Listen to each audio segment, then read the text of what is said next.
Je suis fidèle au LFD, évidemment. Très symbolique, le lendemain du D-Day avant le LFD. J'étais là avec vous l'année dernière.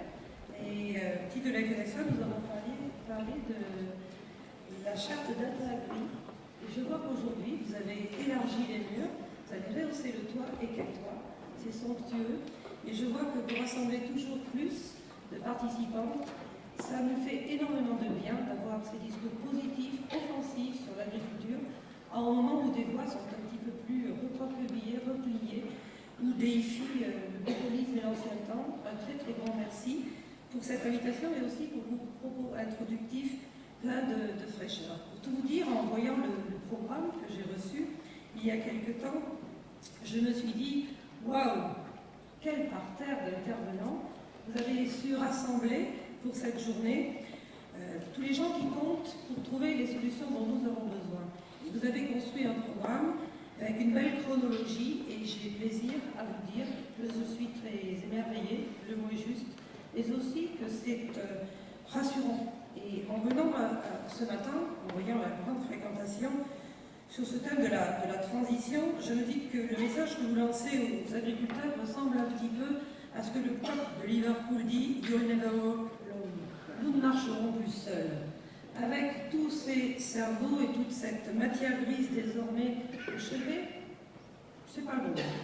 Portant attention à l'agriculture, notre envie d'accompagner nous ouvre des perspectives extrêmement intéressantes. Oui, le besoin de transition pour l'agriculture est important. Merci d'avoir lancé ce défi de cette façon, dans ces conditions et dans ce lieu où, c'est vrai, le dialogue prévaut, le président Bernasconi le dit, mais comme dans la société, le débat est parfois complexe entre les différentes parties prenantes. Le caractère apaisé et prospectif d'aujourd'hui est un très bon signal. Vous dire aussi que le mot transition est partout. Transition économique, sociale, écologique, climatique, transition avec un S. C'est certainement le mot qui caractérise le mieux ce qui se passe pour l'agriculture aujourd'hui et qui peut interroger, faire peur, bouleverser, d'où le besoin d'en parler avec sérénité. Michel Serres, dans son dernier message, avant de nous quitter, une semaine avant son départ dans l'émission sur France Inter, a dit des agriculteurs, tu l'as dit Florian, ils sont un trésor national vivant, ayant été capables de passer de 70% de la population en 1900 à moins de 2% aujourd'hui, mais en multipliant par 10 leur productivité. C'est une succession de transitions, visibles ou invisibles, silencieuses ou turbulentes, qui ont permis ces exceptionnels gains de productivité. Les jeunes agriculteurs, dans les années 60, un autre grand moment de virage de l'histoire, un grand rendez-vous, avaient mis en place ce qu'avait été baptisé la révolution silencieuse par Michel Debatisse, grand leader de l'époque, sur un principe hérité des mouvements de la jeunesse agricole chrétienne, qui était le triptyque « voir, juger, agir ». Inconsciemment, est-ce que ce ne sont pas aujourd'hui les mêmes principes qui nous animent pour accompagner les nécessaires transitions de l'agriculture? Mais il va falloir aller plus vite et plus loin, et là nous avons vraiment besoin de vous. Désormais, face aux enjeux qui sont les nôtres, géopolitiques, climatiques, que j'ai résumés, ce n'est plus voir, juger, agir, mais c'est revoir, repenser et réagir.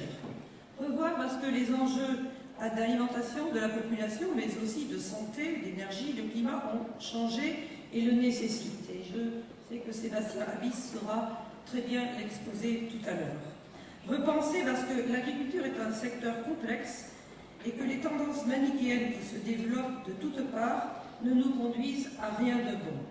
Tout problème complexe a une solution simple, ça ne marche pas. Une maladie, un médicament, un problème, une solution, c'est révolu. Il nous faut désormais raisonner de façon beaucoup plus systémique, écosystémique, en invitant plusieurs sciences dans le raisonnement. C'est en quelque sorte un nouveau paradigme à inventer et l'agriculteur est au cœur de ce raisonnement global.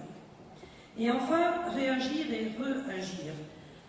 Réagir parce que c'est par l'action, l'innovation, que nous trouvons les solutions. Paulin l'a dit, et Florian avec des chiffres éloquents sur la part consacrée à l'innovation dans notre pays.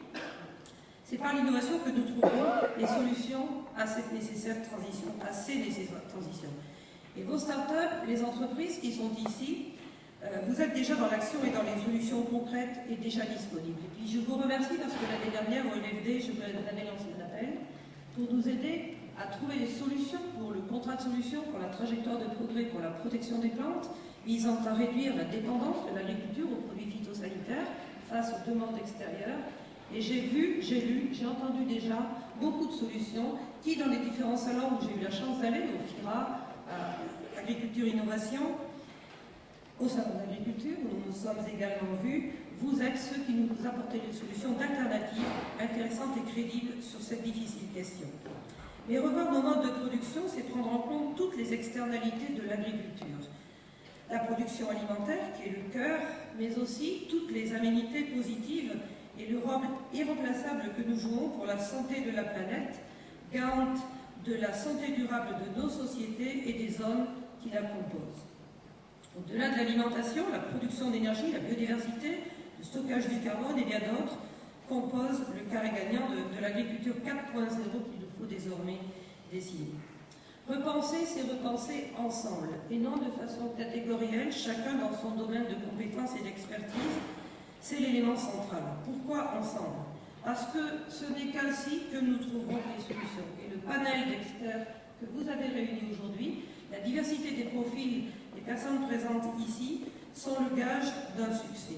Trouver des solutions à ces problématiques complexes, c'est l'écosystème que vous avez su construire au LFD à la ferme digitale, et les logos ici l'illustrent, vous êtes vraiment dans la solution.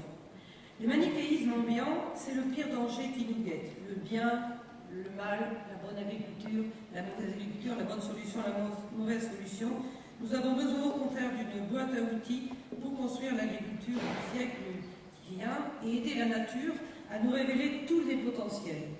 À côté de l'agronomie, la biologie, les biotechnologies, nous comptons sur les nanotechnologies, les sciences de l'information, le numérique, les sciences de la communication, qui nous offrent des nouveaux moyens pour raisonner plus, observer mieux, raisonner plus et intervenir avec précision. Nous voulons être au rendez-vous de ces enjeux et de cet enjeu historique face aux grands enjeux cités, notamment l'enjeu alimentaire. Vous savez, avec chacune de vos compétences, manier mieux que quiconque ces solutions. C'est la raison pour laquelle c'est ensemble que nous construirons ces nouvelles valeurs ajoutées, bien commun et bien public, d'une agriculture repensée et demain plébiscitée. Réagir, vous le faites aussi sans que personne ne vous l'ait demandé. Votre spontanéité dans l'envie de créer et de trouver des solutions est éblouissante. Mais vous le faites parce que vous avez compris que vous deviez apporter une pierre à l'édifice à construire. Et à tradition et modernité, cité par Florian, je rajouterai, concilier aussi éthique et high-tech, tant la jeune génération est empreinte aujourd'hui d'éthique et de besoin de sens dans tous les domaines. Et pour notre secteur, c'est quelque chose de capital. Chacune de vos startups est une pierre posée sur la route. Cette route saura associer le profit nécessaire à la réussite de toute entreprise, à la construction d'une planète viable et capable de nous offrir dans le même temps la sécurité alimentaire et l'environnement sain qui est un droit élémentaire pour chacun. Nous voulons respecter les hommes et notre planète. Chacun des deux est unique et n'est pas remplaçable. Pour conclure, et représentant les agriculteurs français, je veux vous dire que ce triptyque revoir, repenser et réagir est l'instrument d'une volonté commune de réussir ces transitions de l'agriculture. Et à un moment où les sollicitations en direction de l'agriculture sont très fortes et parfois vivement ou violemment exprimées, nous avons besoin de débats comme ceux-ci, sereins, posés, prospectifs et respectueux. Cette volonté, vous la portez en vous, je le sais. Je la porte en moi, nous la portons en nous, dans mon organisation. Et je conclurai en citant Churchill, avec la solennité dans ce lieu. Là où il existe une volonté, il existe un chemin. Merci à chacun d'entre vous et un très très grand bravo à Florian.